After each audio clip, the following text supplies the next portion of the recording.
నువ్వు వాడిన నాటకాన్ని నిజం చేసినందుకే నీకంత కోపం వస్తే నా తాళి మీద కన్నేసి నా తోడి కొడలుగా వచ్చి నా జీవితాన్ని నాశనం చేయాలని వచ్చావు. ఇంకా నాకెంత కోపం రావాలి?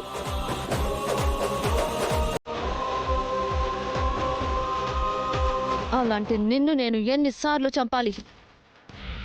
కానీ నేనెందుకు సహనంగా ఉన్నానో తెలుసా? నేను కోడలిగా అడుగుపెట్టిన ఇల్లు నిత్యం సంతోషంగా కలకలలాడాలి, కానీ కలహాలుండకూడదని నా తల్లిదండ్రులు చెప్పారు.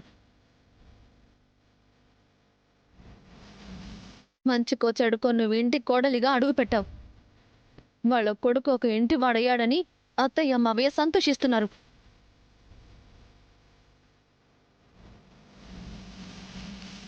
అందుకే ఆ సంతోషం శాశ్వతంగా ఉండాలని నీకు పెళ్లి చేశాను. ఇది నీకు ద్రోహంగా కనిపించొచ్చు, కానీ నేను నీకు చేస్తున్న మేలు. నీ తప్పుని సరిదిద్ది నీ బతుకుని చక్కబెట్టాలనుకున్నాను. అది నువ్వు అర్థం చేసుకుంటే నీ జీవితం సంతోషంగా ఉంటుంది అశ్మిత. లేదంటే సంతాపం వ్యక్తం చేయడం తప్ప నేను ఇంకేం చేయలేను.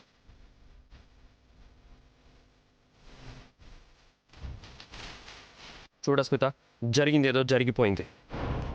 నీ బుద్ధి ఏంటో తెలుసు కూడా. ఆ రోజు నిజంగానే నువ్వు మా తమ్ముడిని పెళ్లి చేసుకున్నావని నిన్ను వాడి భార్యగానే చూశాను. ఈరోజు రామలక్ష్మి దాన్ని నిజం చేసింది. ఇక నుంచైనా నీ బుద్ధి మార్చుకొని పద్ధతిగా ఉండు, లేదంటే నీ దారి నువ్వు చూసుకోవచ్చు.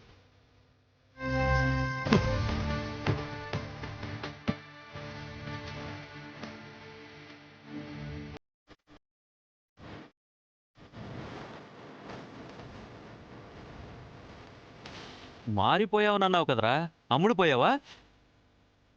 నిన్ను సత్ప్రవర్తన మీద వదిలేశారన్నప్పుడే అనుమానించాల్సిందిరా. తప్పు చేశాను. ఈ కొంపను నాశనం చేయడానికే తయారయ్యావురా.